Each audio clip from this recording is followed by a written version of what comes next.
ఆంధ్రాలో ఉన్నటువంటి ఒక 6 కులాలను వాళ్ళు కూడా మాకు సంబంధించిన వాళ్ళు ఇక్కడ వాళ్ళు కాదు, వీళ్ళు తెలంగాణ వాళ్ళు, వీళ్ళు మా ఏరియాలో లేరని చెప్పి 6 కులాలను అక్కడి నుంచి కూడా తీసివేయడం జరిగింది.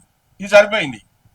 మరి ఇప్పుడు మళ్ళీ మేము మా మా మా పిల్లలు అక్కడ చదువుకుంటున్నారు, మేము అక్కడనే నివాసం ఏర్పరచుకొని అక్కడే స్థిరపడ్డాము, మళ్ళీ మాకు రిజర్వేషన్ కావాలని చెప్పేసి వాళ్ళు ఒక పెద్ద ఎత్తున లాబింగ్ జరుపుతున్నటువంటి సందర్భంలో మరి మేము దాన్ని గత 4 సంవత్సరాల నుండి తీవ్రంగా అడ్డుకొని సుప్రీంకోర్టు వరకు తీసుకెళ్లడం జరిగింది. మరియు ఈ విధంగా ప్రభుత్వానికి తెలియకుండా జరిగిన విషయం కాదు ఇది, ప్రభుత్వానికి తెలిసే జరిగింది. మరి ప్రభుత్వము ఎందుకు సపోర్ట్ చేస్తున్నదో అర్థం కావట్లేదు. అయిపోయిందా, మీరు తెలంగాణ ఏర్పడింది, ఆంధ్ర రాష్ట్రం ఆంధ్రాకి ఏర్పడింది, తెలంగాణ రాష్ట్రం తెలంగాణలోకి వచ్చింది, మీరు అక్కడ మీ వాళ్ళు అక్కడ ఉండండి, మేము ఇక్కడ ఉంటాము, అయిపోయింది కదా అని చెప్పడానికి వాళ్ళు మరి వాళ్ళ బెనిఫిట్ ఏందో, మరి ఓటు బ్యాంక్ రాజకీయమా ఏందో తెలియట్లేదు. అయితే మేమేం చెప్తున్నాం అంటే ప్రభుత్వంతో రిక్వెస్ట్ చేస్తున్నాము, మీరు అదే విధంగా ఇదే కాకుండా ఇప్పుడు బీసీఏ కులాల్లో ఉన్నటువంటి 57 కులాలు ఉన్నాయి. బీసీఏలో 57 కులాల్లో ఉన్న జనాభా ఏదైతే ఉన్నదో 37% జనాభా ఉన్నది. 57 కులాలు కలిస్తే 37% జనాభా ఉన్నది. మరి ముదిరాజులు ఒక్క కులం మాత్రమే 27% జనాభా ఉన్నది. నేను పత్రికా విలేకరుల మిత్రులతో నేను రిక్వెస్ట్ చేస్తున్నాను, మీరు గుర్తు చేసుకోండి. 37% ఉన్నటువంటి జనాభాలో 57 కులాలు కలిపి 37, ఒక్క ముదిరాజు కులం మాత్రమే 27% జనాభా ఉంది. ఈ 27% జనాభాను తీసుకొచ్చి ఈ బీసీఏలో 37% చేస్తే మరి ఉన్నది అది ఆ శాతం పెరగట్లేదు. రిజర్వేషన్ శాతం 7% ఏదైతే ఉన్నదో ఆ రిజర్వేషన్ పెరగట్లేదు. మరి వీళ్ళు వచ్చినప్పుడు వాళ్ళ గతి ఏం గాను. మరి వచ్చే వాళ్ళు ఆల్రెడీ అక్కడ బీసీడీలో 7%లో వాళ్ళు భాగం పంచుకుంటున్నారు. అక్కడ 7% భాగం పంచుకుంటూ మళ్ళీ ఇక్కడికి వచ్చేసి ఈ 7%కి వాళ్ళు పోటీ పడుతుంటే ప్రభుత్వము ఎందుకు సపోర్ట్ చేస్తున్నది నాకు అర్థం కాదు. దేని గురించి వాళ్ళకి సపోర్ట్ చేస్తున్నారు? ఓట్ బ్యాంక్ రాజకీయం. అంటే ఓట్ బ్యాంక్ రాజకీయం అంటే మరి ఇప్పుడు మేము 57 కులాలను కలిసేసి మరి 37% ఉన్నాం మేము. మరి మీరు 27% మాకు ఓటు పడతాయి అని అనుకున్నప్పుడు మరి 57% వాళ్ళ ఓటు మీకు తగ్గిపోతాయి కదా. మరి 27% వాళ్ళు ఊరుకోరు కదా, వాళ్ళకు అన్యాయం జరుగుతున్నప్పుడు వాళ్ళు ఊరుకోరు కదా. ఈ 27 కులాలలో ఉన్నటువంటి జాతులు ఏం జాతులు అంటే యాచక జాతులు. ఇవన్నీ దేశ దిమ్మరులు, యాచకులు, సేవా కులాలు. అటువంటి కులాలలో ముదిరాజు కులాన్ని కలుపుతున్నారు. ముదిరాజు కులం అంటే ముదిరాజులు ఎక్కడికి వెళ్ళిపోయారు? ఒకప్పుడు తెలంగాణలో ఉప ముఖ్యమంత్రి పదవిని కూడా వెలకబెట్టేటువంటి రోజులు ఉన్నాయి. ఉప ముఖ్యమంత్రి పదవి అక్కడి వరకు వెళ్ళిపోయారు. ఆర్థిక మంత్రి, మంత్రులు, ఎమ్మెల్యేలు, ఇక సర్పంచులు, ఎంపీటీసీలు, జెడ్పీటీసీలు అయితే లెక్కలేదు. మరి ఇటువంటి జనాభా ఉన్న వారికి ఇప్పుడు మా ఈ 57 కులాలలో సర్పంచ్ కాదు కదా, ఎంపీటీసీ, జెడ్పీటీసీలు కూడా వాళ్ళకు అంటే ఏంటిదో తెలియని పరిస్థితుల్లో ఉన్నారు వాళ్ళు. ఇటువంటి జాతులలో మరి ఇంత పెద్ద జాతిని తీసుకొచ్చి కలిపితే మరి అది ఎంతవరకు న్యాయం జరుగుతుంది ప్రభుత్వాన్ని ఆలోచిస్తున్నాము. అదేవిధంగా నేను ముదిరాజు సోదరులను కూడా కోరుతున్నాను, అయ్యా మీరంటే మాకు వ్యతిరేకత ఏం లేదు, మీలో ఉండొచ్చు, మీలో కూడా బీదవాళ్ళు ఉండొచ్చు, మేము కాదన్నాం. కానీ కాకపోతే మీరు బీసీలోకి రావడాల్సినటువంటి అవసరం లేదు. కావాలంటే మీరు వేరే గ్రూప్ తీసుకోండి, BCA, వరకు ఉన్నది, మీరు F గ్రూప్ తీసుకోండి, కావాలని కొట్లాడండి. ప్రభుత్వాన్ని కూడా మేము కోరుతున్నాం, అయ్యా మీరు ఒక సెపరేట్ గా ఒక గ్రూప్ ఇవ్వండి. ఈ గ్రూప్ లో కలవాల్సిన అవసరం ఏమొచ్చిందండి మీకు? అదేవిధంగా ప్రభుత్వం కూడా రిక్వెస్ట్ చేస్తున్నాము, సార్ మీరు కొంచెం ముఖ్యమంత్రి రేవంత్ రెడ్డి గారు సానుకూలంగా మీరు ఆలోచించండి. ఈ రోజులలో ఏదో ఓటు బ్యాంక్ రాజకీయానికి మా కులాల మధ్యన పోటీ పెట్టేసేసి మేము తన్నుకొని వచ్చేటట్టుగా చేయకండి. మీరు ఏదన్నా వాళ్ళకి ఏమన్నా ఇచ్చుకోండి, మాకు అభ్యంతరం లేదు. అదేవిధంగా ఇప్పుడు ఈ కార్పొరేషన్స్ డిక్లేర్ చేశారు. ఈ కార్పొరేషన్ డిక్లేర్ చేసేస్తే కొన్ని కులాలకు కార్పొరేషన్ ఇవ్వలేదు. మా గంగపుత్ర కులానికి అయితే ఇంతవరకు రాలేదు. ఎవరికైతే లాభం జరుగుతున్నదో, ఎవరి ద్వారా గవర్నమెంట్ మీద ఒత్తిడి పెరుగుతున్నదో అటువంటి వాళ్ళనే వాళ్ళు పైకి లేపుతున్నారు. ఇది మంచి సూచన కాదు. ప్రభుత్వానికి మేము హెచ్చరిస్తున్నాము ఈ డయాస్ నుంచి. దయచేసి మీరు తీసుకునే నిర్ణయం ఏదైతే ఉన్నదో, మీరు చేసే తీర్మానం ఏదైతే ఉన్నదో, అందరికీ న్యాయం జరుగుతూ మా 57 కులాల వారిని అన్యాయం చేయకండి.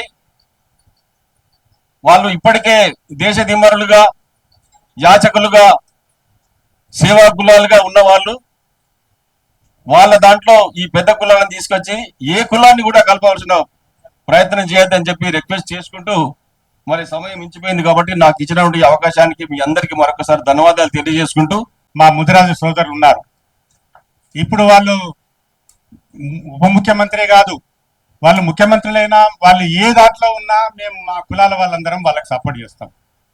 ఎందుకంటే వాళ్ళు మా వాళ్ళే, మా ఇంటి పక్క వాళ్ళే. మేము అమ్మమ్మ తాత అని పిలుచుకున్నాం ఇంటి దగ్గర మా ఊళ్ళో. అట్లాంటి వాళ్ళు ఈ భిక్షప్ కులాల్లో రావద్దని మేము వేడుకుంటున్నాం. ఒక విజ్ఞప్తి, మేము కొట్లాడలేము, వాళ్ళు చాలా పెద్దవాళ్ళు. అన్ని చతురంగ బలాల్లో వాళ్ళు ఉన్నారు. కుల బలం ఉంది, ధనబలం ఉంది, మంత్రివర్గం ఉంది, అన్ని వర్గాల వాళ్ళతో బలం ఉంది. కాబట్టి వాళ్ళతో మేము తొలతూగలేము. వాళ్ళను మేమేమనుకుంటున్నామంటే, మా వాళ్ళు చెప్పినట్టుగా వాళ్ళను ప్రత్యేకంగా ఒక గ్రూప్ పెట్టుకోండి, లేదు పర్సెంటేజ్ పెంచుకోండి. మీకు చేతిలో ఉన్నారు అందరు, పర్సెంటేజ్ పెంచుకోండి, మేము వద్దాను. కానీ ఏ గ్రూప్ ఉన్నటువంటి ఈ భిక్షక్ కులాల్లో కలిసి వీళ్ళని బతుకుంటా చేయవద్దు అని చెప్పి మేము అడుక్కుంటున్నాం. ఒకటి.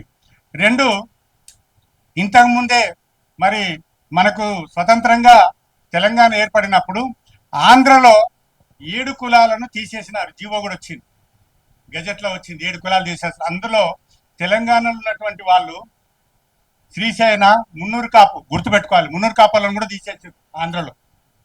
మరి అది ఆ విషయాన్ని నేను చెప్పినాను చాలా మందికి. మున్నూరు కాపు, లోదే, కాశికాపుడి, సిద్ధుల, బుడుపుంజల, లక్కమారి కాపు, ఈ 7 కులాలను ఆంధ్రలో తీసేసినారు. తీసేసిన తర్వాత మరి మన దగ్గర కూడా తీసేసారు. హైకోర్టు ఆర్డర్ మనకు. మేము హైకోర్టులో గవర్నమెంట్ వేసినారు, మేము వేసినాము. గవర్నమెంట్లో మనకు ఈ ఆర్డర్ వచ్చింది. గవర్నమెంట్లో ఏమి అంటే, ఈ 27 కులాలను కలపొద్దు అని గౌరవ తెలంగాణ హైకోర్టు మనకి ఇచ్చింది. మరి ఆ తర్వాత వాళ్ళు ఇంకా చాలా లాబింగ్ చేస్తున్నారు. అందులో ముఖ్యమైన వాళ్ళు ఆంధ్రలో కళింగులు అంటే సామాన్యులుగా, ఇది కళింగుల యొక్క చరిత్ర. వాళ్ళు ఈ కళింగుల చరిత్ర వాళ్ళ 30 పేజీల చరిత్ర ఉంది. ఇది 30 పేజీల చరిత్ర. కళింగులు తిరుపతిలో, అన్నవరంలో, శ్రీశైలంలో, శ్రీశైలం, సింహాచలము అన్నటువంటి ప్రసిద్ధమైనటువంటి దేవాలయాల్లో ప్రధాన పూజారులు. గోవిందనామాలు పెట్టుకుంటారు, మధుమాంస భక్షణ చేస్తారు, సేవిస్తారు, అన్నీ ఉన్నాయి. కానీ వాళ్ళు మరి దేవాలయాల్లో పూజారులు. వీళ్ళకి లేనటువంటిది ఏది లేదు. వాళ్ళు ఆంధ్రప్రదేశ్లో మంత్రులు అన్నీ ఉన్నారు. తెలంగాణలో బీసీలో ఏ గ్రూప్ అని కొట్టుకపోయిన 80% పోస్టులు వీళ్ళే దక్కించుకున్నారు. మనకి దక్కకుండా చేసినారు. మనకు ఏ గ్రూప్లో 80% పోస్టులు ఒక కళింగులు కొట్టుకుపోయినారు. వాళ్ళు ఐఏఎస్లు, ఐపీఎస్లు నుంచి కానిస్టేబుల్ కూడా ఉన్నారు. ఇప్పుడు ఒక కానిస్టేబుల్ బీసీ కమిషన్కి వచ్చినాడు. వచ్చి మేము కళింగులం అని చెప్పినాడు మనం బీసీ కమిషన్ పోయినప్పుడు. అంటే ఇప్పటికి కూడా వాళ్ళు వదలడం లేదు మన తెలంగాణను. మీరు మీ బతుకులు బతకండి, మేము వద్దనం. మీరు వ్యాపారాలు చేసుకుంటారా, ఇంకేమని చేసుకుంటారా చేసుకోండి, కానీ మా రిజర్వేషన్లో మాత్రం మీరు రాకూడదు. మా రిజర్వేషన్కి భంగం కలిగించకూడదు. కలిగిస్తే అది మంచి పద్ధతి కాదు. ఇంకోటి, ప్రభుత్వానికి మేము విజ్ఞాన పత్రాలు అన్నీ చెప్పినాం. వాళ్ళు గౌరవనీయులు చాలా చక్కగా ఆ విజ్ఞప్తిని చూసిండ్రు, విన్నారు. మరి ముఖ్యమంత్రి గారి చేతి మీదకి కూడా పోయింది. మేము పోయిన రోజే వేం నరేంద్ర రెడ్డి గారికి పోయింది. గౌరవ బీసీ కమిషన్ వాళ్ళకు కూడా మొదలు ఇచ్చినాము.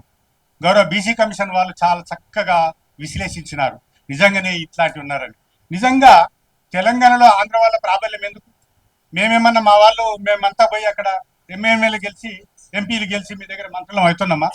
మేమేమన్నా అడుగుతున్నాం మీ కార్పొరేషన్లు మీ దగ్గర రిజర్వేషన్ అడుగుతున్నామా? కాదు కదా. మరి మీకేం అవసరం ఇక్కడ?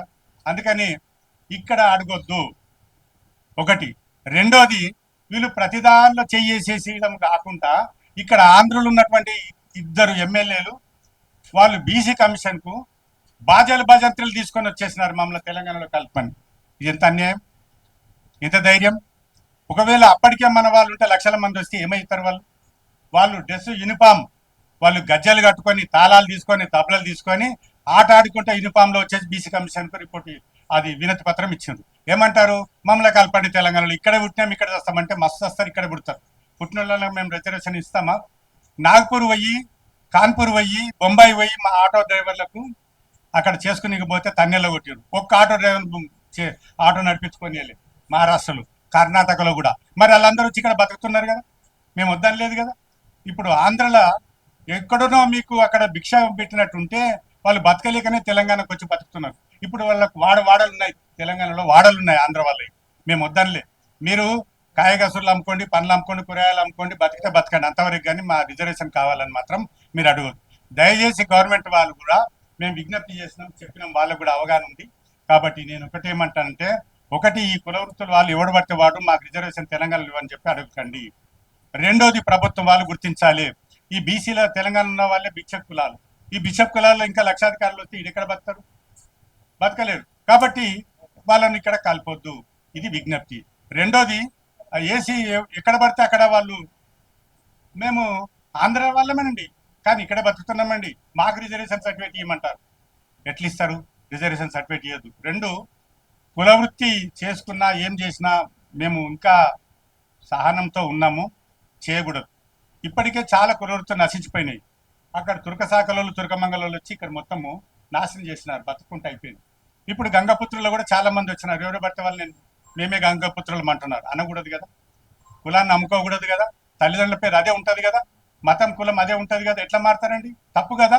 ఇట్లా చెప్పుకొని నువ్వు బతుకొచ్చినట్టు బతుకొచ్చినట్టే ఉండు, మేము వద్దనం. కానీ మా మీద దాడి చేయడము, మేము మా కల్పన అడగడము, కులం సర్టిఫికేట్లు ఇవ్వండి, ఆధార్ సర్టిఫికేట్లు ఇవ్వండి, ఆ హెల్త్ కార్డులు ఇవ్వండి, మా రిజర్వేషన్ మేము కూడా ఇక్కడ వాళ్ళమే, మేము ఇక్కడ పుట్టిన ఇక్కడే చేస్తామంటే అది కుదరదు. అవి అనడానికి వీల్లేదు. మీరు ఉండండి, ఉండడానికి మేము వద్దటలేము, కానీ మా వాటాలు తనకపోవడానికి మాత్రం ప్రయత్నం చేయొద్దు.